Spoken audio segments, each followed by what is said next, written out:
இருதயம், உன் மனது, உன் ஆத்துமா, இது மூன்றும் முழுதா என்ன செய்யணும்? ஆண்டவர் சமூகத்தில் ஒப்பு கொடுக்கப்படுமானால் ஆண்டவர் சொல்றாரு, உங்க ஆத்மாவுக்கு நான் கேரண்டி. அல்லேலூயா. ஒரு சாதாரண உலக பொருளை வாங்கி அவன் சொல்ற மாதிரி நீங்க யூஸ் பண்ணலை அப்படின்னா அதுக்கு கேரண்டி கிடையாது.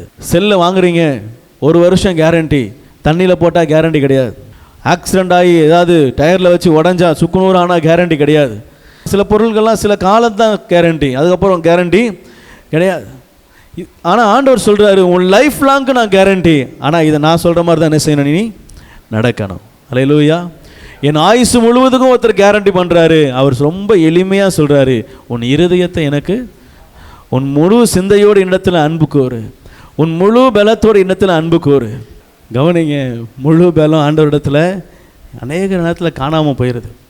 முழு பலத்தோடு அன்பு கூறுங்கள்னு சொன்னால் அதோடைய வார்த்தையை கேட்டு கேட்டு கேட்டு கேட்டு பழக பழக புளிக்கும் சொல்லுவாங்களே பால், அது மாதிரி கேட்டு கேட்டு கேட்டு கேட்டு பழகிருச்சு.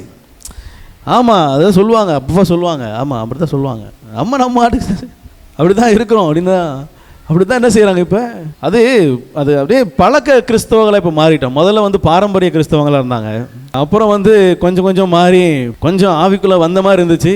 இப்போ பழக்க கிறிஸ்தவங்களாக மாறிடுச்சு. வழக்கம் அது பழக்கமாக என்ன செஞ்சிருச்சு மாறி. எப்படி வாரந்தோறும் நீங்கள் என்ன சொன்னாலும் நான் இப்படி தான் என்ன செய்வோம் வருவோம், வாரந்தோறும் நீங்கள் என்ன சொன்னாலும் நான் இப்படி தான் என்ன செய்வோம் இருப்போம், வாரந்தோறும் நீங்கள் என்ன சொன்னாலும் நான் இப்படி தானே செய்வோம். அல்லேலூயா. உங்கள் ஆத்மாவுக்கு கேரண்டி யாரு? யாரு? ஆண்டவரா? ஆண்டவர் தாங்க கேரண்டி. அல்லேலூயா. ஆனால் அதுக்கு நம்ம தகுதியானவங்களாம் என்ன செய்யணும்? கொஞ்சம் நம்ம ஆராய்ந்து பார்த்துக்கணும். ஆமென்.